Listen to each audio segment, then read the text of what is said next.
Na aula anterior, nós estudamos as nossas fontes de consulta para a realização deste trabalho, né, de pesquisa que nós fizemos sobre o emprego, formação e emprego dos verbos ingleses, né?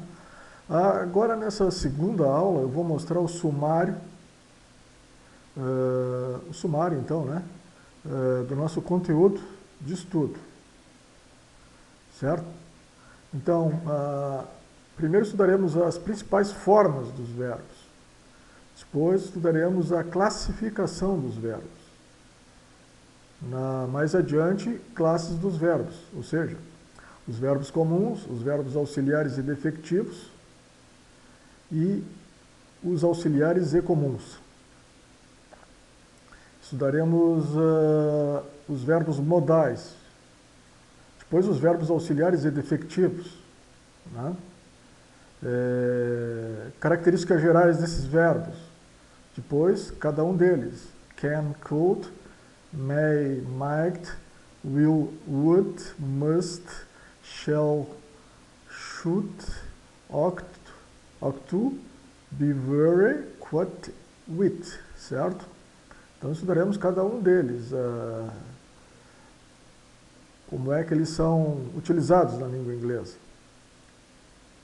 certo? Eles são auxiliares e defectivos, então nós estudaremos eles detalhadamente. Depois os verbos auxiliares e comuns, né?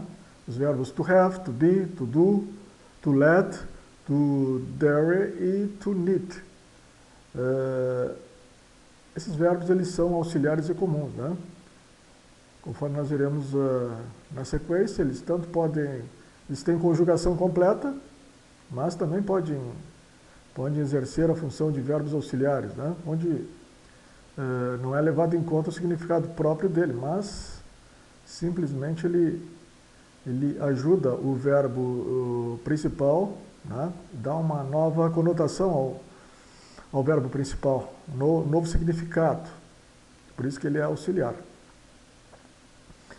Depois vamos estudar então o emprego dos tempos verbais, né?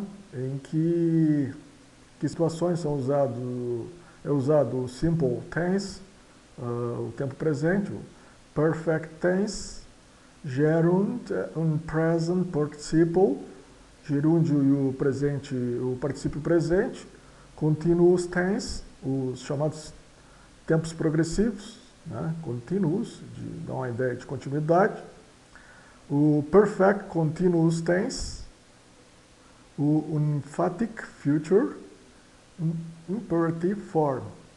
Em que situações, né, as frases com esses verbos, nesses tempos verbais, são utilizadas. Examinaremos ainda as contract forms, que são usadas na linguagem falada, corrente, né? Não escrita. São usadas as contract forms, né? Então a gente vai ter uma ideia dessas contract forms para que tenhamos condições de entender o inglês falado também, né? Lista dos verbos irregulares, faremos uma rápida passagem sobre a lista dos verbos irregulares, importante para a compreensão de todo o inglês, dos verbos, e as fontes de consulta, então, a gente já estudou na aula anterior. Então, nesta segunda aula, era isso que eu queria apresentar para vocês. Então, até a próxima aula.